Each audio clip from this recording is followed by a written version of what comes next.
What's up, Barnhill family, and welcome back to your home for all things combat sports. Yo-yo. So it is time to recap Usman versus Chimaev.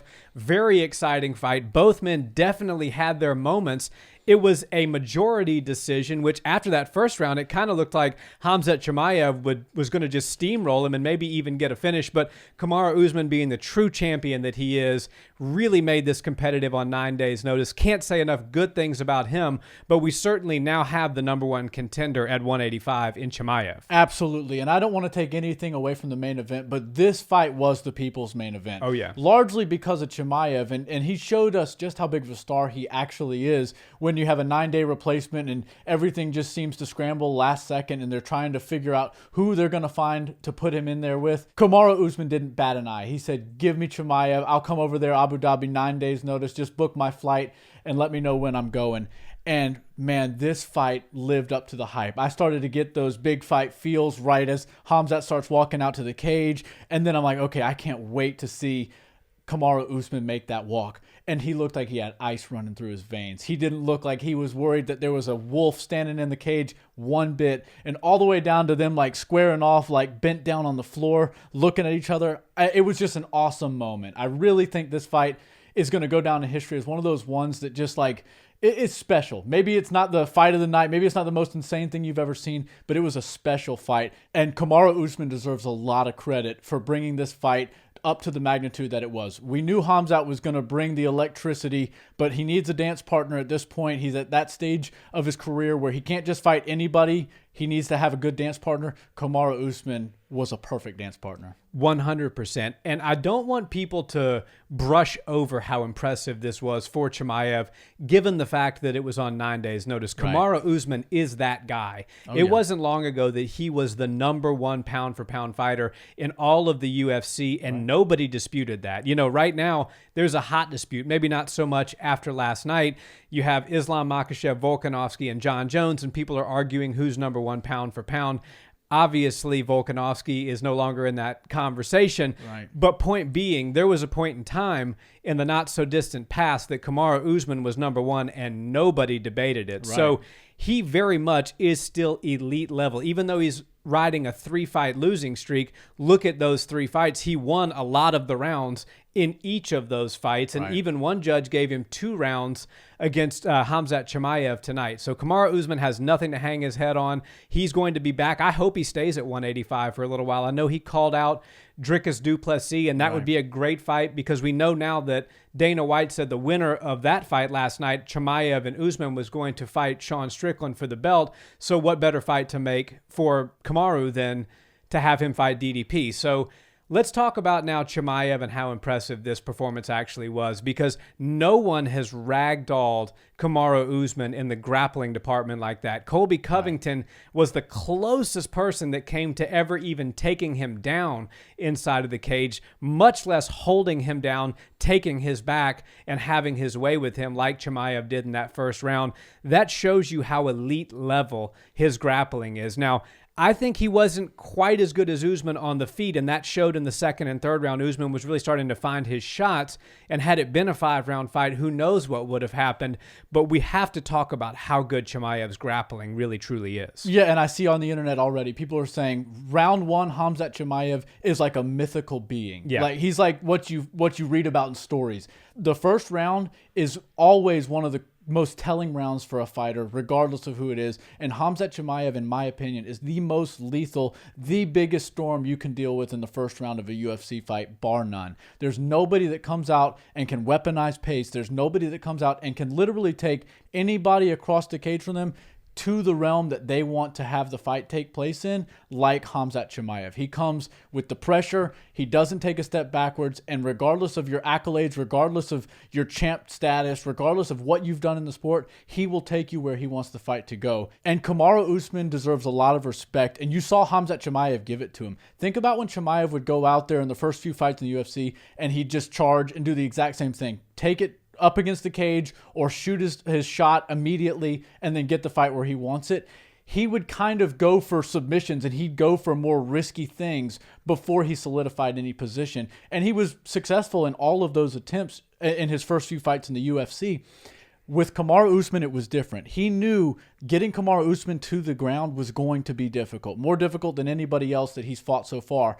And while he can get the shot and he can close the distance on a guy like Kamaru Usman, if you get him there and then you get him to the ground or you don't have a good lock on him, he's likely going to get up. He's likely going to wrestle his way back to his feet, and you're going to have to go and do it again with a little bit less gas in the tank.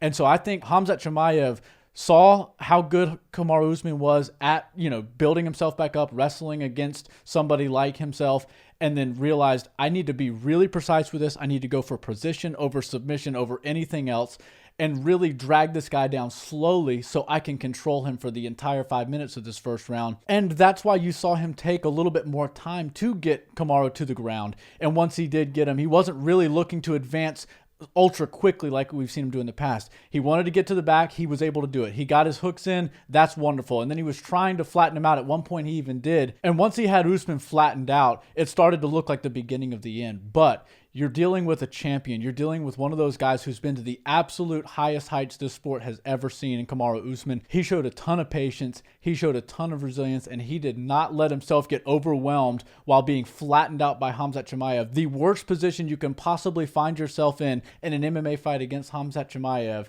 He didn't let that bother him. He worked himself back up to his knees. While it wasn't a good first round for Kamaru Usman, seeing the patience he had showed just how experienced of a champion he really is. Yeah, no doubt. And now Khamzat is going to have to go up against another champion in Sean Strickland. And I think there's a few takeaways from the fight that we just saw against Kamaru Usman. One is that, as you said, there's nobody more lethal in the first round, especially the first couple minutes of the first round, than Chimaev. If you can go across the cage in less than 30 seconds and have Kamaru Usman on the ground, you can do that to absolutely anybody, Sean Strickland included. For sure. However, we have to look at the flip side of that. Khamzat did look a little bit tired. We found out after the fight that he hurt his hand, and maybe that was why he wasn't as active with the striking in rounds 2 and rounds 3, when we had kind of hoped to see a little bit more of the exchanges on the feet against Kamaru. Now we kind of have a reason why and an explanation why. But Khamzat was starting to fade a little bit as far as his gas tank is concerned. And had that been a 5-round fight, who knows what would have happened. Usman might have had, because he's got that championship round experience, started to take things over. So that is something that's going to be a variable going into the Sean Strickland fight. If Sean can get up once he gets taken down, because I think we know now that there's no doubt that Sean Strickland's going to be on the canvas at some point, but if he can get up and if he can start to land the boxing and string the combinations together like Usman was doing, can he start to zap that gas tank? Can rounds 3, 4, and 5 start to look really bad for Chimaev? I think those are legitimate questions that we're left with, which to me makes that fight more exciting. Yeah, there's no doubt that Khamzat Chimaev is the best starter in the UFC, and in my opinion is a storm so severe that most people can't deal with it, and they can't deal with 5 minutes of it, and that's why he's getting so many people out in the first round. But now he's at the top of the top. He's fighting the most elite fighters on the planet, and he's really got to figure out how he can reserve a little bit of that gas, because while he did have a broken wrist or a broken hand in that first round and then had to fight, a little bit less offensively for the remaining 2 rounds of the fight against Kamaru Usman, he still was a lot less productive with his offensive striking. And even if you break your hand, you have 3 other limbs you can throw, and you can, chain your wrestling together a little bit more. I did see him gassing a little bit in that situation, and I think that Kamaru Usman noticed it, and that's why he started to put the pressure on, and that's why we got really competitive rounds for round 2 and 3. Kamaru Usman came out after the fight and said, I was a little bit concerned about my gas tank. I haven't fought in a little bit of time, and I've taken this fight on 9 days notice. I didn't really know how I would be able to compete.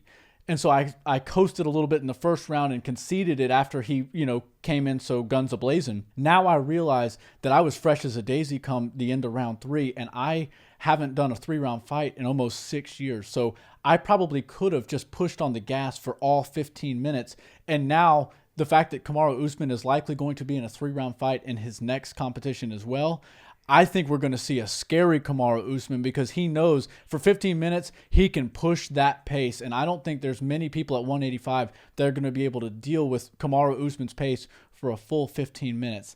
And Chimaev showed us, even though he wasn't able to have that same high pace that he had in the first round in the later parts of the fight. He's still able to hang with the very best fighters on the planet, both on the feet and in the grappling situations. And when the going gets tough, you have one arm, you've broken a hand or whatever it might be, he's still able to get the fight down to the ground. And that's really crucially important for somebody like him who goes so hard in the first round and doesn't have as much energy in the later rounds. Very well said.